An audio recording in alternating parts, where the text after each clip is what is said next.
Muy buenas, somos el grupo 8, mi nombre es Andrés Martínez y empezaré explicando el punto 3 que trata sobre el tema de diferenciación numérica. ¿Qué es la diferenciación numérica? Existen métodos para aproximar la derivada de una función a través de series que me permiten llegar a un valor.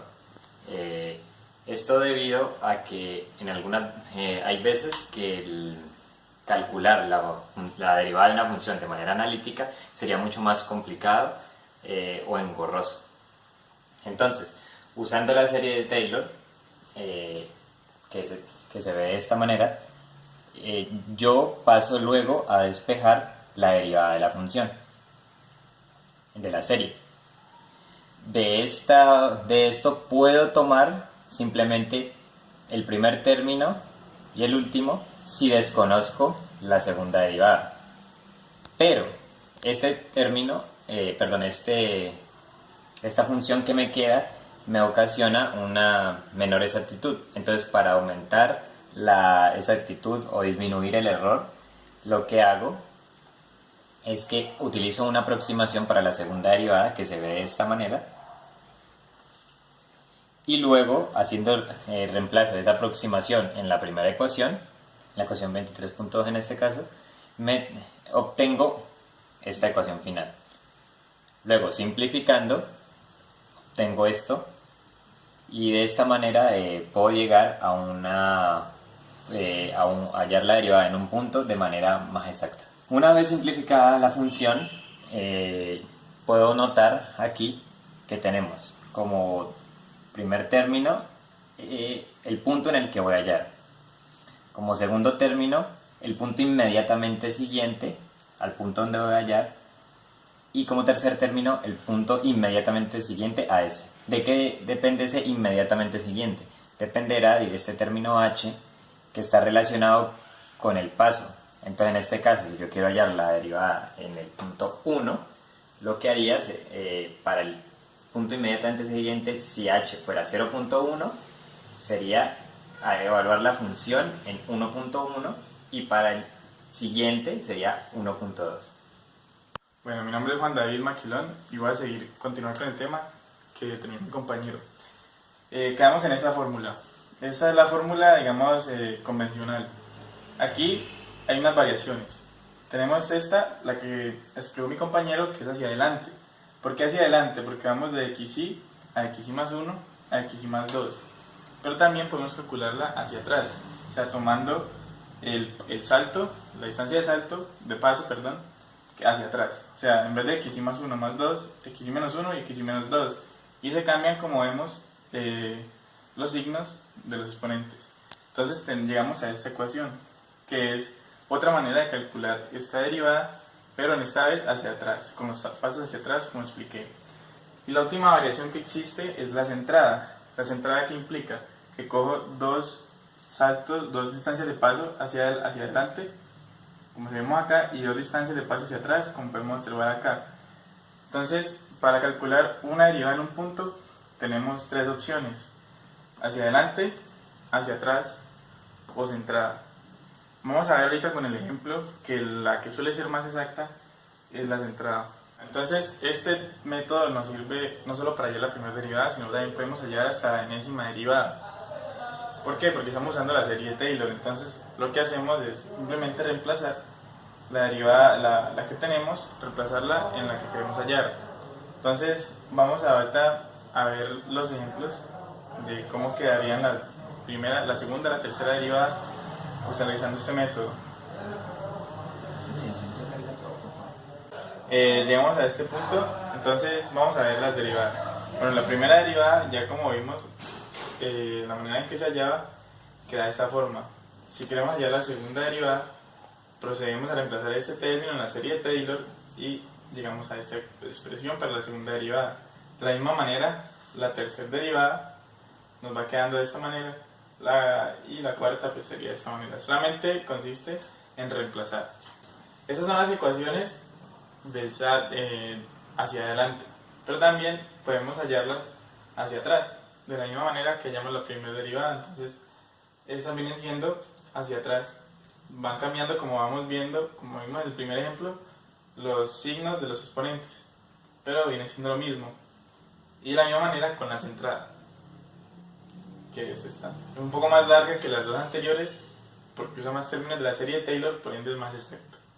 Y otra cosa que es importante de notar aquí es que la que nos queda, la de arribita, es la fórmula de la diferenciación numérica, digamos, normal.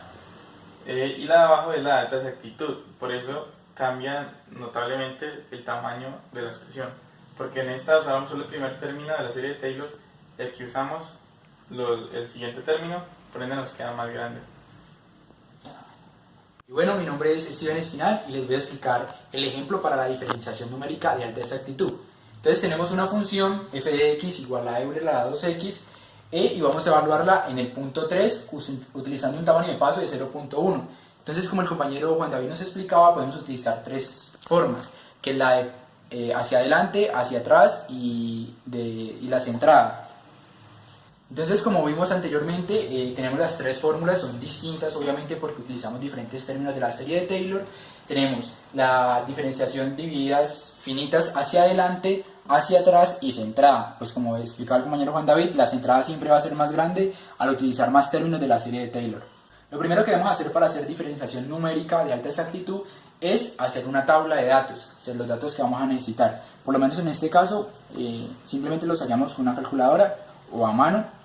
Y podemos ver que para el punto 1.1, que es el punto que queremos hallar la derivada, pues da 9.02 y así mismo para los puntos. Y lo que tenemos que tener muy en cuenta es que el siguiente dato va a depender del salto que hayamos utilizado. Como en este caso fue 0.1, entonces se va moviendo de 0.1 en 0.1. Entonces el primer caso que vamos a hacer será diferenciación hacia adelante. Utilizamos las fórmulas que vieron arriba para evaluar la derivada en el punto 1.1. Entonces utilizamos los datos de la tabla, este paso es importante para que no se confundan tanto. Utilizamos los pasos, el paso que utilizamos fue 0.1 y nos da una respuesta de 17.8. Ahora calculamos el porcentaje de error, lo que hacemos es utilizar el valor que nos da la calculadora menos el valor que hallamos sobre el valor que nos da la calculadora. Si hablar de la calculadora, pues obviamente lo hallamos con una calculadora de alta exactitud y nos da un error de 1.66%. Ahora utilizamos el otro método que es la diferencia hacia atrás, que como explicaba el compañero es utilizar los puntos desde el punto principal, vamos corriéndonos hacia atrás de acuerdo al paso que utilizamos que fue 0.1. Entonces pues allá hacemos la ecuación y nos da un resultado de 17.95. De nuevo calculamos el error utilizando el dato real menos el dato calculado sobre el dato real por 100 y nos da un error mucho más pequeño de 0.83. Ahora podemos ver de que el primer método nos da un error más grande porque en este caso utilizamos hacia adelante, pero hay una forma aún más exacta de hacerlo, que es utilizar la diferencia centrada. Como decíamos, la diferencia centrada utiliza más datos. En este caso utilizamos los dos datos hacia adelante y los dos datos hacia atrás para tener un resultado muchísimo más exacto, que en este caso fue 18.04. Y ahora podemos ver de que el error, utilizando el valor obtenido por la calculadora menos el valor obtenido haciendo este método, nos da un error de 0.33, un error muchísimo menor al que hallamos con los otros métodos. Entonces podemos concluir de que en diferenciación numérica exacta es mejor utilizar la centrada, porque de esta forma tenemos un error muchísimo menor. Ahorita pasamos al punto 4 del parcial, el literal A. En este nos piden explicar qué es una ecuación diferencial ordinaria, el uso que tiene en la ingeniería eléctrica, en nuestro caso. Entonces, una ecuación diferencial, para empezar, para partir de un punto, es lo mismo que una ecuación lineal, o sea, nos describe el comportamiento de un sistema. Pero en el caso de las ecuaciones diferenciales, nos sirven para describir comportamientos de sistemas que son variables, ya sea en el dominio del tiempo, la frecuencia, la distancia, o cualquier otro dominio. Entonces, esa es una ecuación diferencial. Ahora, el término ordinarias nos indica de que solo va a depender de una variable, ¿sí? Entonces, ese es, digamos, el concepto globalizado. Ahora, ¿cuál es el uso que nosotros le damos como ingenieros eléctricos, electrónicos en nuestra vida profesional? Bueno, nosotros analizamos circuitos eléctricos, los cuales, al poseer bobinas o condensadores, ya son circuitos variables en el tiempo. Entonces las ecuaciones diferenciales ordinarias nos sirven precisamente para describir el comportamiento de un circuito en un tiempo t, cómo va a ser su voltaje o su corriente. Entonces para eso nos sirven en el caso de los ingenieros eléctricos. Los métodos de Runge-Kutta son un conjunto de métodos interactivos, es decir, que son repetitivos para casos implícitos y explícitos, es decir, para cuando dependemos de una variable que está dentro de la ecuación y para otros casos cuando no dependemos solamente de la variable que está dentro de la ecuación. Pero en este caso solamente hablaremos de los métodos implícitos, ya que nos piden hablar de ecuaciones diferenciales ordinarias y estas siempre son implícitas. Este método sirve para hallar soluciones de las ecuaciones diferenciales ordinarias, concretamente los problemas de valor inicial, es decir, cuando nos dan un valor y necesitamos hallar una familia de soluciones para dicha ecuación en ese valor. Para aproximarnos a la solución siempre tenemos que tener en cuenta que tenemos que tener los valores iniciales de la función en sí. Por eso decía que siempre se usa para el método de... ¿Para el método de qué? Para el método de valor inicial. Para el método de Runge-Kutta, como decíamos, es para ecuaciones diferenciales ordinarias, entonces tenemos que tener una ecuación diferencial y el valor inicial que nos tienen que dar. Entonces las fórmulas, ¿qué es? Un y siguiente que se halla con el y anterior, más un coeficiente A1 por K1, más un coeficiente A2 por K2, y todo esto multiplicado por el paso. Entonces, ¿qué es K1? K1 depende de la función evaluada en x sub i y en y, y K2 es la función evaluada en x sub i más un P1 por el paso, coma y1 más un Q11 por el coeficiente K1, que es el de acá, por el paso. Pero que es A1, que es P1 y que es Q11. Entonces tenemos que A1 es 1 menos A2, P1 es 1 sobre 2A2 y Q11 es 1 sobre 2A2. ¿Qué quiere decir este A2? Que vemos que en ninguna parte no lo dan, entonces es un valor que escogemos arbitrariamente. Todas estas funciones son únicamente para problemas de segundo orden. Como les dije que A2 lo podemos escoger arbitrariamente, también hay unos casos especiales que es el Hume, el Ralston y el punto medio, dependiendo de qué A2 escojamos. Si escogemos A2 igual a un medio, tenemos un Runge-Kutta, que es un caso Hume. Si escogemos que es 2/3, tenemos el caso Ralston, y si escogemos que es 1, es el punto medio. Podemos escogerlo arbitrariamente, pero si escogemos estos valores exactamente, ya tiene una fórmula especial. Vamos a proceder con un ejemplo para el método Runge-Kutta en segundo orden. Entonces aquí tenemos la ecuación diferencial, su valor inicial y su forma analítica, y aquí y la gráfica que representa la solución analítica de esta ecuación diferencial. Entonces vamos a aplicar el método de Ralston, o sea que vamos a utilizar A2 como 2/3. ¿Listo? Entonces, lo primero que hay que entender es que esta sería la función, así quedaría la función de solución con A2 como 2/3. ¿Listo? Debido ya a las ecuaciones que vimos. K1 igual a x sub i y sub i, donde x sub i será el valor inicial, o sea, en este caso 0, y y sub i será 4. ¿Listo? Y K2 será igual a f de x sub i más 3/4 de h, coma, y sub i más 3/4 de k sub 1 por h. Estos 3/4 sale de la fórmula que estaba en la parte superior, haciendo el reemplazo respectivo de los B1, A1 y esos otros valores. En este caso, porque es el método de Ralston y escogemos una A2 como 2/3. Para este caso utilizaremos un paso de 0.5. Listo. Entonces hacemos reemplazo. K1 igual a f de x0, de f de x 0,4 igual a 5. ¿De dónde sale esto? De reemplazar x como 0 en este lado de la ecuación diferencial y y como 4 en este mismo lado. Y entonces eso me da como resultado K1 igual a 5. Después reemplazo los valores respectivos en K2 y hallo f de x, K2, y al final me da este otro valor.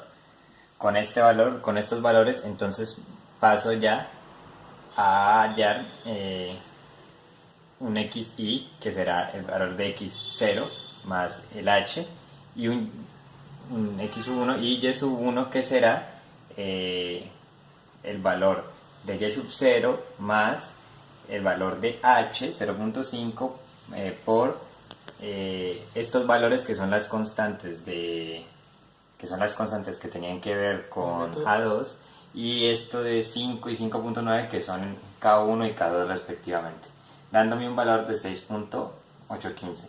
En este caso, para este término y1 y x1, el valor me da con un 3.1% de error. Baja. Luego, ya haciendo una segunda iteración, entonces aquí ya x sub i y y sub i son los valores que hallamos como x1 y y1 en la anterior. ¿Listo? Eso me da un nuevo K1 y K2, pues ya nuevamente con los valores respectivos hallo. O sea, aquí ya no voy a tomar x como 0 y y como 4, sino x como x sub 1 y como y sub 1. Luego me permite ya con la misma fórmula, entonces ya es x, el x sub i más el paso en x1 y y1 es nuevamente la fórmula, me da 2.77. Vemos que el error crece al 57%.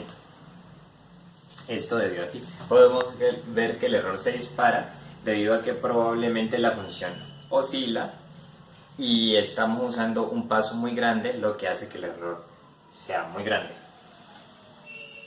Entonces podemos ver cómo con un paso de 0,5 la función va muy lejos de la que ya hemos graficado como la analítica, la original. Entonces un paso de 0.25 nos permite ser mucho más precisos y tener un error mucho menor. Miren que solo se va perdiendo ya cuando voy avanzando, pero inicialmente va muy con la curva. También podemos ver, si hacemos la gráfica, ya no cambiando los pasos, sino que manteniendo el mismo paso y cambiando a método de Hume o punto medio Ralphon, como podemos ver cómo el método del punto medio es el que se acerca más. Como inicialmente Ralphon iba muy bien, ¿no?